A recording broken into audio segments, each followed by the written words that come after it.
I truly believe that proximity is the cure to a lot of our problems here in Yeah. America. We're so detached from people who aren't like us. We're so detached from some of the issues that we're faced. But if we were to turn to those issues, instead of saying, this is a problem place, don't go there. Instead of saying, this is a problem people, don't go there. Instead of saying, hey, let's stay away from the border, let's go there and get proximate to that problem and try to fix it. I think we'd move further along quicker as a nation.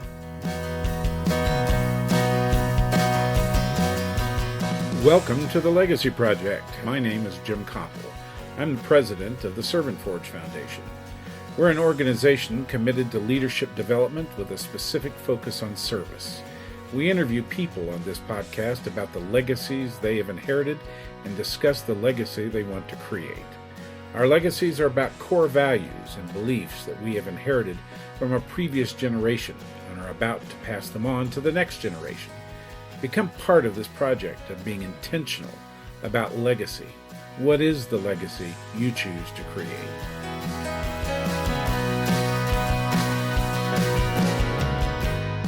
Welcome to the Legacy Project. Today we're talking with Chief Shon Barnes, who's the Chief of Police in Madison, Wisconsin.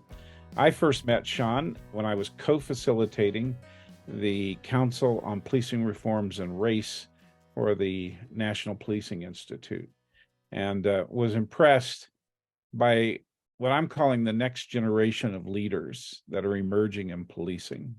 I facilitated President Obama's task force on 21st century policing 8 years ago now, if I can believe it's been that long ago.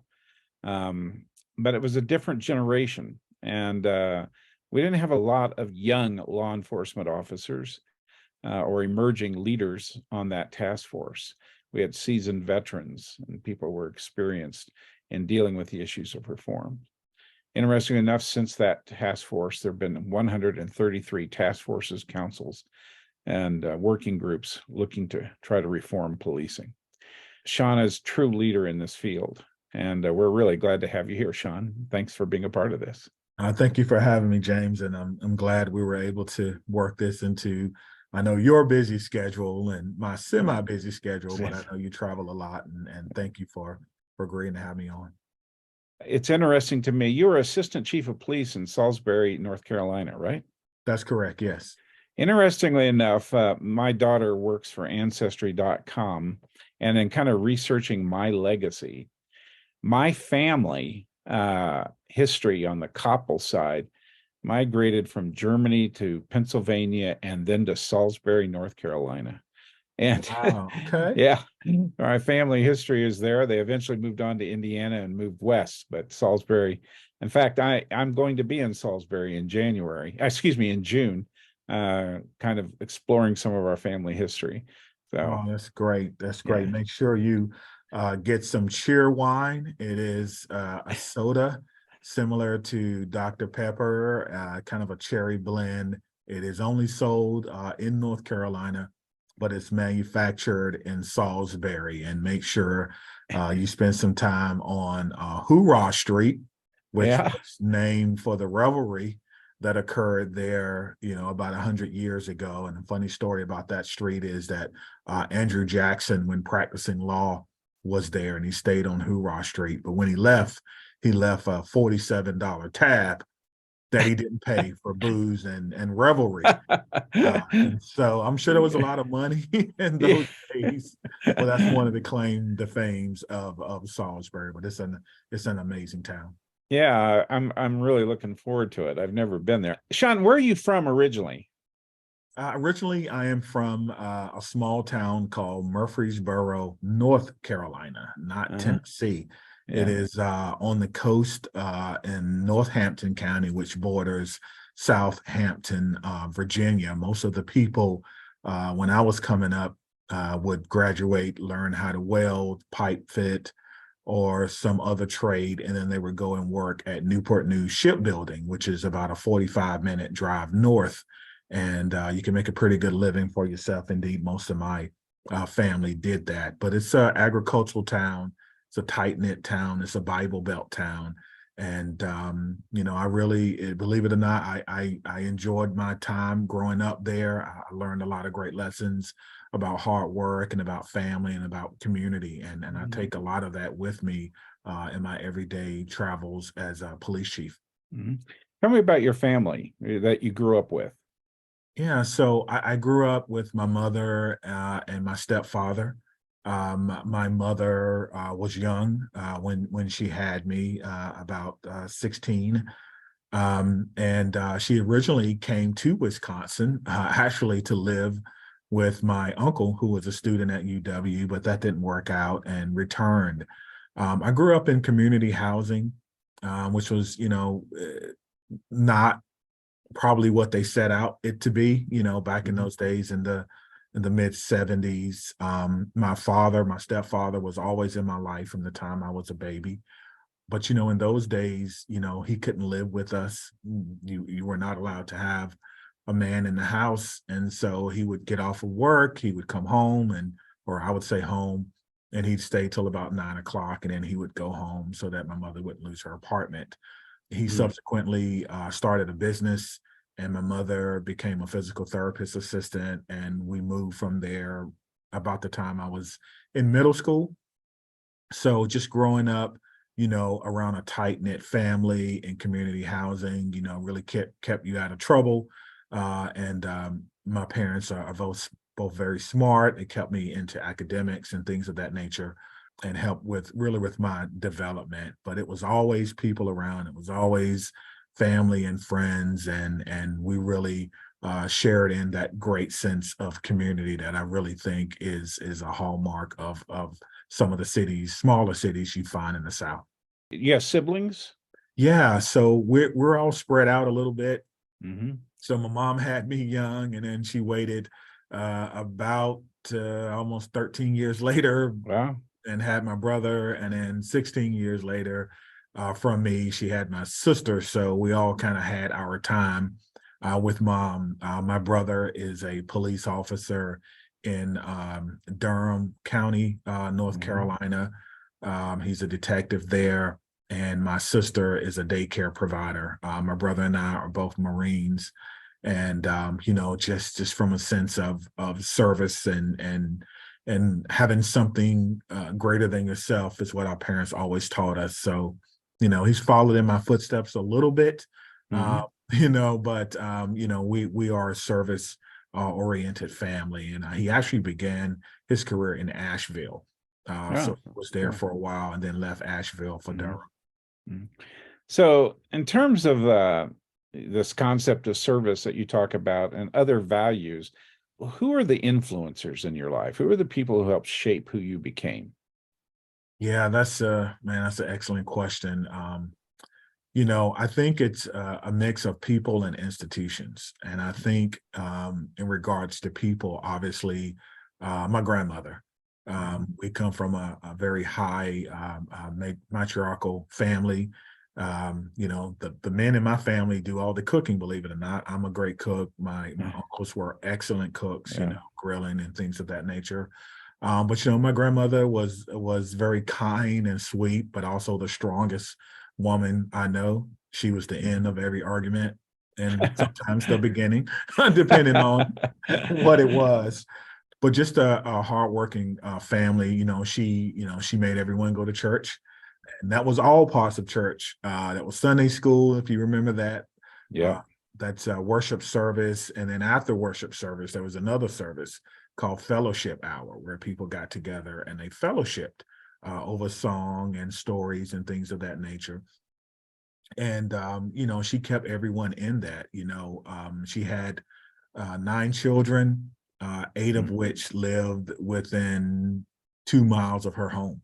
uh, Wow. and so, most people were around her. She was really, really, really the nucleus of our family. But, my father as well, because he's a mechanic and he's a hardworking person. He passed away in 2018. But my father was, strict. He was a disciplinarian. He was someone who you always knew where he was, Monday through Friday, 7 to 7, he was working. And on Saturdays from 7 to 12, he was working. On Sundays, he was in church. That never changed. And he actually died on the job. So we had our battles, James, because I was always one who tried to find the smarter way out of a situation, and that frustrated him sometimes. He wanted to teach me a lesson, and I tell this story often when I'm introducing myself to different organizations here in Madison to kind of demonstrate who I am as a person. But my father had decided he was going to build a business. It's important to note that my dad did not believe in debt. So he purchased the land for the building and he was going to build it from the ground up. He did that literally. And I remember him waking me up one day and taking me out to this plot of land where these dump trucks had put this massive mounds of dirt. And he told me with a shovel to spread that dirt in between these markers that was going to be the foundation. And so I began to shovel this dirt as he drove away. And, I was probably saying some things that I shouldn't have been saying as a young boy. I was very upset about it. And, I'm shoveling away and the Carolina sun is beaming down on my neck.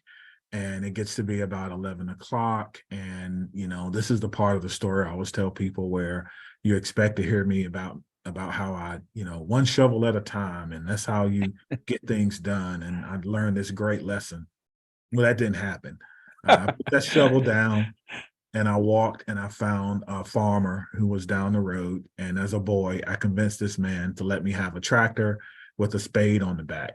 And I drove that tractor down to where that was, and I spread that dirt with the tractor. And so lunchtime comes around, James, and he comes up the pathway, which is not even paved yet, actually. And he goes, "What are you doing?" And I go, "Well, you told me to spread it." I said, "With the shovel. I didn't say this way." So you're always trying to find the easy way out. And in my mind, I'm like, I'm just trying to find the smart way out. Right. And so it tremendously frustrated him. But, I think him pushing me so hard to work so hard kind of created me, but it also created in me this thing where if there's a smarter way to do something, I want to do it. And oftentimes you hear people say the issue with crime is that we got to be tough on crime. You'll hear that a lot during election season. Right. I don't believe in being tough on anything. I believe in being smart on it. And so for me, the quicker I was able to spread that dirt, the quicker the foundation, the quicker the foundation, the quicker the building, the quicker the building, the quicker my father is on his own and has his independence as a businessman. And so there were two lessons I think that were being taught that day. One, the lesson my father tried to teach me, and two, the lesson I was trying to teach him is that I do understand how important this is to you and how important this is to the security of our family. How old were you when that happened? I was probably 13. 13? That's amazing. So, Shon, as I've watched your life over the last couple of years, and I want to talk eventually about the 54-mile project and your involvement in that. But to what extent has faith played an important part in shaping who you are and the legacy you've inherited? It has played a tremendous role. It is my foundation. It is one of those things where it has gone with me wherever I've gone, from my time in the Marine Corps to living in different cities across the country. I've always sought out faith. And for me, it's that belief that a higher power believes in my ability to be successful. And that is very, very powerful. And so I see a lot of young kids today, they're looking for validation in everything except a higher power. They believe in the validation of their friends, their peers, gang members, professional athletes, whatever may have you, but all those things will fail you. And I've learned that that my faith in God has never failed me. Even when I fall, I find the lesson in that failure, and you can only get that from a higher power. I was invited this year for the first time, I think, in my life, to go back to my home church. and speak. My church is over 200 years old. It is one of the largest um, churches there in Eastern or in North Carolina, period. My former pastor was a state senator, just based on the Mhm. support of our church. And interesting story is that in the 60s, I believe it was 61, our church burned down intentionally, because Oh, the powers that be did not believe that African Americans should have something so nice. The culprit was the chief of police in our town, who orchestrated the burning of that church. And my uncles tells me that they remember being a kid and hearing my grandmother cry, to the top of her lungs because of what that church meant for our community. wow. So that's been critical. To what extent has that influenced you in terms of your decision to become a police officer? I think it's influenced me because when you have a strong faith, you believe in the golden rule, right? Every religion, I Mhm. think, has some version of do unto others as you have them do unto you, and that is policing. It is going out treating people the way you want them to be treated. And when I think Mhm. about procedural justice and some of the work from people like Tom Tyler and Tracy Mears and others, they're just saying that, in my opinion. And I think we should work to hire people who have that within them and then cultivate it instead of trying to create that from scratch. Not that it can't be done, but when you have that sense of understanding of how people want to be treated. You don't see things like some of the things that we've seen over the past years. You don't see a George Floyd when you have that deeply rooted inside of you. And so to me, I take that everywhere with me. I've done some great collaborative work with the ministry and church. I did a project when I was in Greensboro where I spent 17 years of my career called Pact Police and Church Together, and we adopted communities who were in distress, one being the Heritage House. It was responsible for more calls for service than any other location. We had homicides there, there was prostitution, there were kids living there. It was everything that you don't want in a community. And by partnering with one of our local churches, we changed the culture of that place, and we made it sustainable. And so I'm very proud of that work that we did down there in Greensboro. That is great. How old were you when you made the decision to become a police officer? I was a little bit older. I was probably 24, maybe Mhm. 25. I had been a public school teacher first. So I was Oh, a history teacher. My undergraduate degree is in history pre-law. And I had just come out of the Marine Corps as a reservist, and I was looking for something to do. I began being a substitute teacher, and I loved it, and began teaching history. Everything lined up correctly. I did that for about 4 years. And then my relationship with my school resource officer led me to look into policing.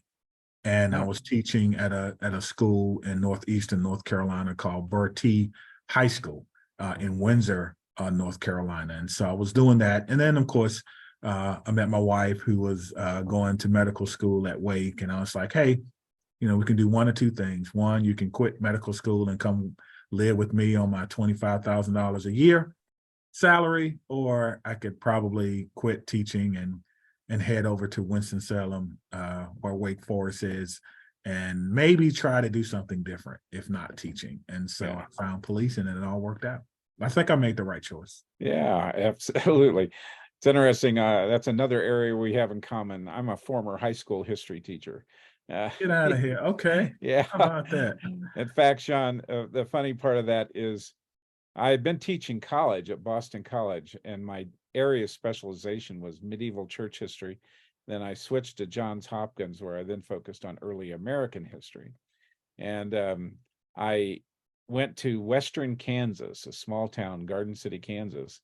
And in that experience there, I was writing a story for the Atlantic Monthly and doing research, and I saw a high school teaching position open up. And I thought I needed to get out of Boston and have a change in my life. And so I applied for this teaching position, but I wasn't certified. but I had played football 1 year at the University of Washington. Mm, And they said, well, can you coach anything? So I was hired as a football coach and then until I got certified to teach. But, wow. and today, if somebody were to say to me, you have to go back into teaching and you have a choice between college and high school, I'd choose high school. I Mm. loved it.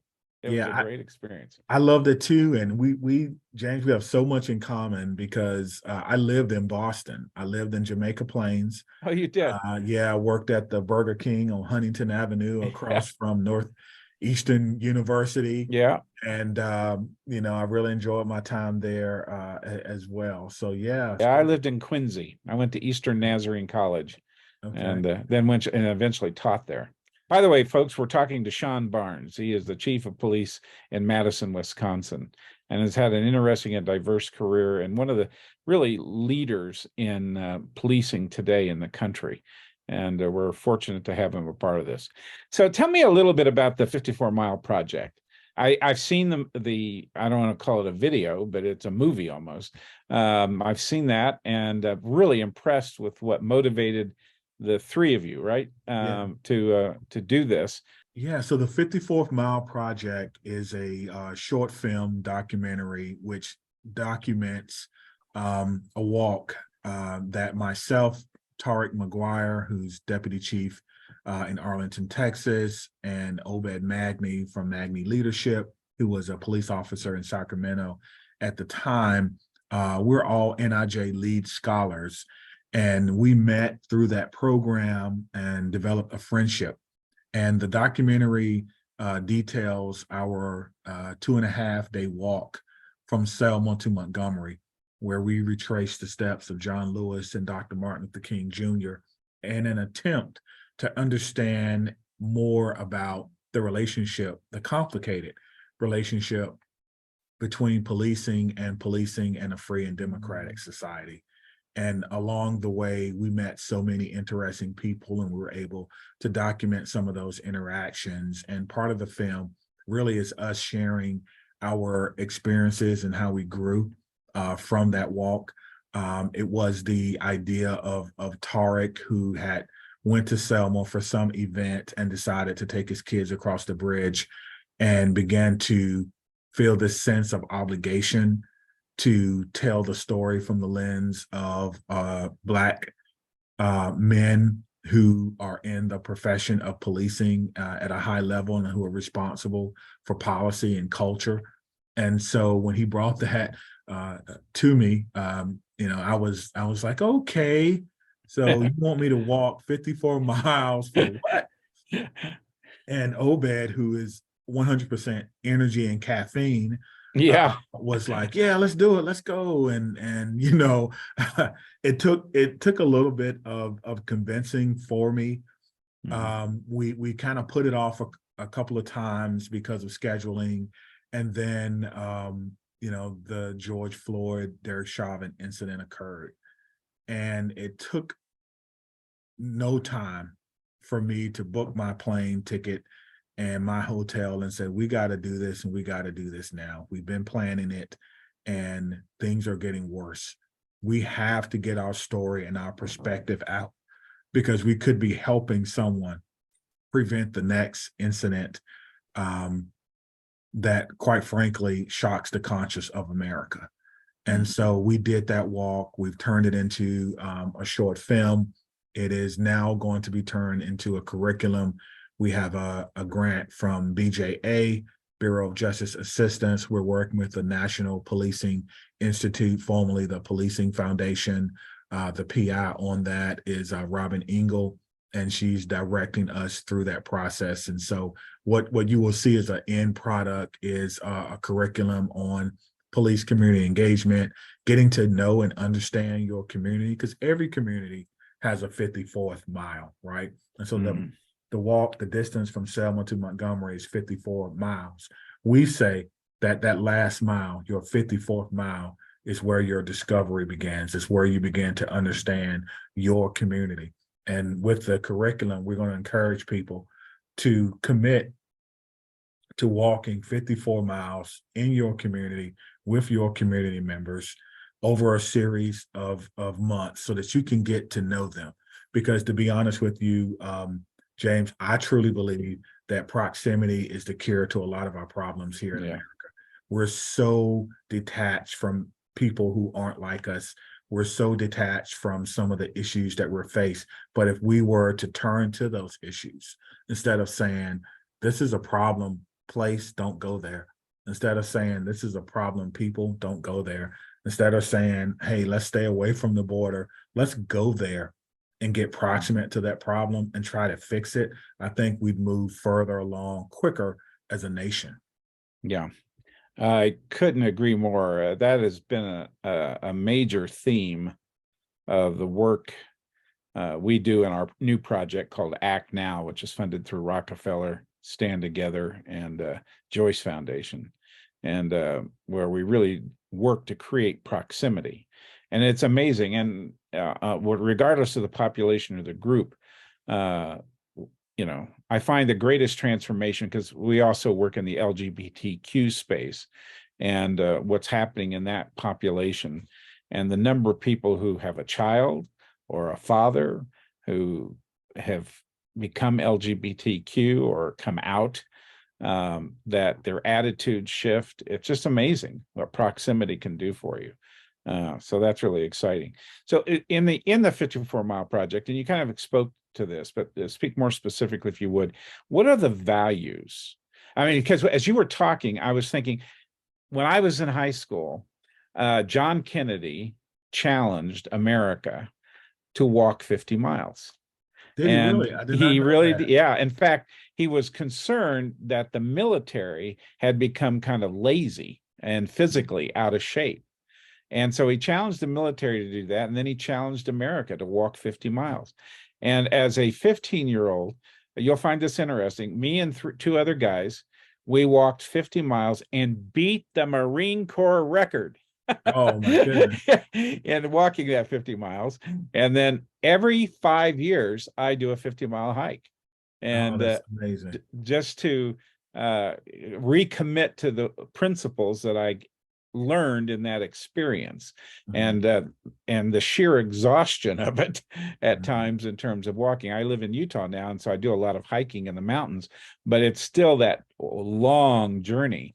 But there's a interesting connection. What were the core values you took out of that experience? Yeah, as we began to walk toward the end of the stretch, and we saw that sign that said "Welcome to Montgomery," we all began to immediately talk about what we were feeling. It was almost like a oral type of journaling. Mhm. And that's something that I encourage your listeners to do. Try to journal. You'll be surprised what happens when you get somewhere quiet and you just reflect in writing. It doesn't have to be perfect English. It doesn't have to be, spell check or anything, but just write. And so we began to do that orally, and we all came to the same consensus because we all said the same thing at the same time. And that was, I see you, I hear you, I'm accountable to you. And that Mm. is, what is policing? What should policing be in a free and democratic society? That was the question that we were trying to ponder with this journey of self-discovery. What does that mean? I see you. People want to be seen for who they are. They want to know that you understand their worldview. And when people see police and they're legitimately afraid, or they're concerned, or they don't want to talk to you, that's their worldview. And it's up to us to acknowledge that. So I see you was one of the main tenets. The second one was I hear you, because as we stopped, people wanted us to listen. Hey, what are you guys doing here? Why are you doing this? Do you see any change in Selma since everyone comes to Selma, and as one person told me, they don't leave anything. And so we wanted to make sure that we left it better than we found it. And so listening to people is so very important. So in a free and democratic society, police officers should listen first. Too many times we go into communities and we say there's a problem. This is what we're going to do. We're going to do traffic stops. We're going to do this. We're going to do that.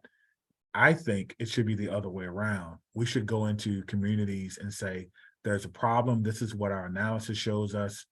I want to hear from you. What do you think is the solution to this problem? And that's one of the things that we've been doing here in Madison with my community conversations and my community engagement plan. And then the last thing is I am accountable to you. What does it mean to be truly accountable to someone? That means that you are vulnerable enough to say when you miss the mark, because we do from time to time. But it also means that you can see some evidence in our change. And it's not just people showing up, talking. You see the evidence in that. When I leave community meetings, I always tell people that, hey, I remind people, I used to be a history teacher. So I want you to know that there's going to be homework. And they're always looking at me funny. And I say, everyone leaves my meeting with homework, not just us. And your homework may be bring someone else to the meeting next time. Your homework may be introduce yourself to someone you don't know. Try to make a connection with a young man or a young woman that you see in your community. And so that accountability piece is extremely important because it's demonstrating to our community what we have heard, what we have seen, and what their expectations are. It's the evidence and all of that. That's great. A question I like to always ask is, you've inherited a great legacy from grandmother, your faith community, your background, your experience in the Marine Corps, etc. What is the legacy you want to leave behind? When people think of Shon Barnes at the end of your career and at the end of your life, what is the legacy you want to be known for? Yeah, that's an amazing question. Is one, I have three children, Ashley, Aiden, and Addison. And I'm very close with my kids, and it's almost like dad says it's gotta be, and it's almost like they watch and listen so intently to everything that I do. And to be honest with you, they're my biggest fans, and I wouldn't have it any other way. But I think the legacy that I want to leave for this earth is that it's okay to serve others. It's fun to be a police officer. It is absolutely enjoyable to have people um, uh, respect you and to give that respect to other people. And I want to leave it all here. And I don't want anyone to say that my legacy was that I didn't do enough, or that I didn't work hard enough, or that I left something on the table.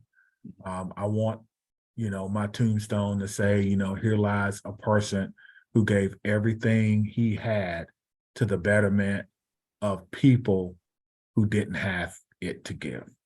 That's Wow. what I want my legacy to be. Yeah. I hope that I have done that, and I think that there's evidence that I have in a lot of regards. So you have three daughters? No, well, actually, two daughters and a son. So Two daughters and a son. yeah, so Ashley is my oldest. She's Mhm. 25. She has a master's degree in fine arts from Cal Arts in Santa Clarita, I think it is. And she's working as a choreographer now at a performing arts school. My middle child is Aiden. He's 14. He's into basketball and comics. And then my youngest is Addison.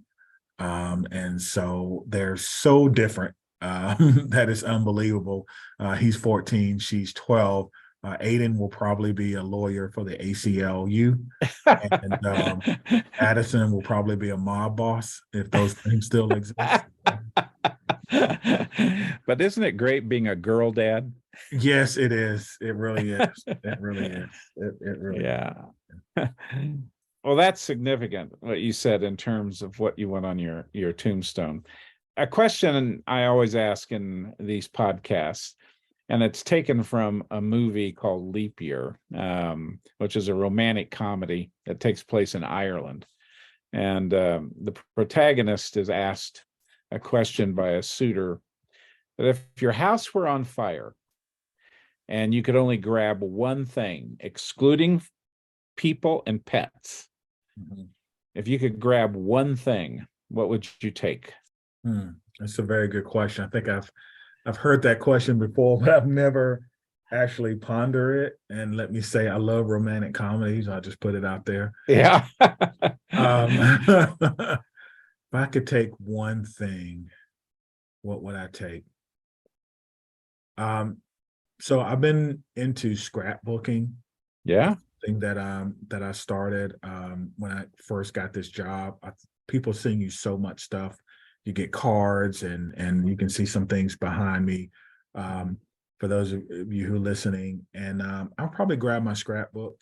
I know some people would say, "Well, why wouldn't you grab the Bible?" But the truth of the matter is, I was taught in my church that the Bible should be in you, and that you should know your scripture because there could come a time where the Bible is no longer allowed. I hope that never happens, but the scriptures that I have memorized are the scriptures that I think help guide my life. So I feel like that's in me.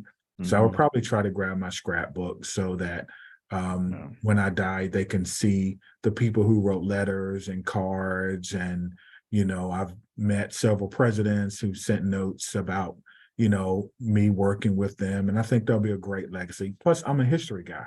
So Yeah. obviously I'm going to grab something that's going to have some historical value. How do we know about those who were indigenous by what they Yeah. wrote on walls? How do we know about those who may have lived, in caves or whatever? They wrote that down. Imagine if they had not done that, right? Yeah. Would not know. I recently was watching something on the History Channel about toys, and they found toys. It's 10,000 years old. I mean, just amazing archaeological finds to show that we've always been the same. We've Mhm. always, and if you're giving your kids toys, there's some level of love and Yeah. understanding. So we've always been that as a human species. Yeah. That's great. It's my the thing I always tell people, my father was in the Second World War and he fought at Tarawa. He actually was in the Navy, but his landing ship taking Marines ashore got hit and he wound up rescuing a number of people, but he wound up getting stuck on the island. And so they gave him a gun and said, "You join this Marine unit." Oh, And, wow. but he also, in that process, uh, he came home with a metal medical kit that they stored medical supplies in. Mhm. And he gave that to me when I was in high school.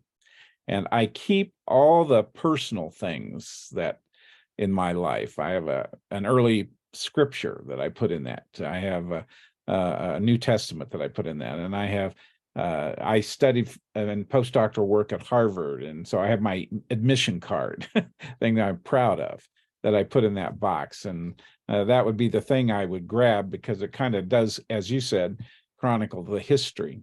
Um, Today, the challenge with that question, when I ask people, for the most part, they say they would grab their computer because all their pictures and everything are on their computer, and they have that history. Yeah, Shon, thank you so much for this time. I really respect you and respect you even more, getting to know you a little bit better through our podcast. So yeah, I appreciate that, James, and thank you for having me on. We found out we have a lot in common we from do.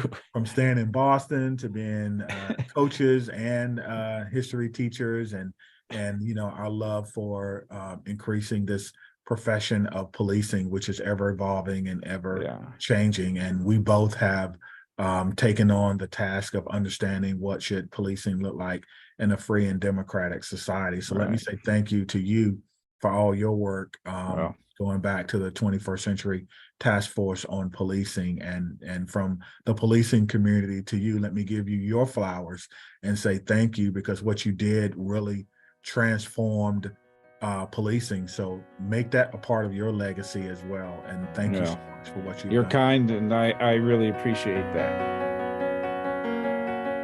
To find out more information about this conversation and other Legacy Podcast episodes, go to servantforge.org. Please subscribe to us on your favorite podcast app and consider leaving us a review. We want to hear from you. This podcast episode was produced by Matt Erickson. The music is by David Hyde. Please look for a new episode of our podcast coming out soon. Remember, you have inherited a great legacy. You have an opportunity to create a great legacy. Engage your past to build a future.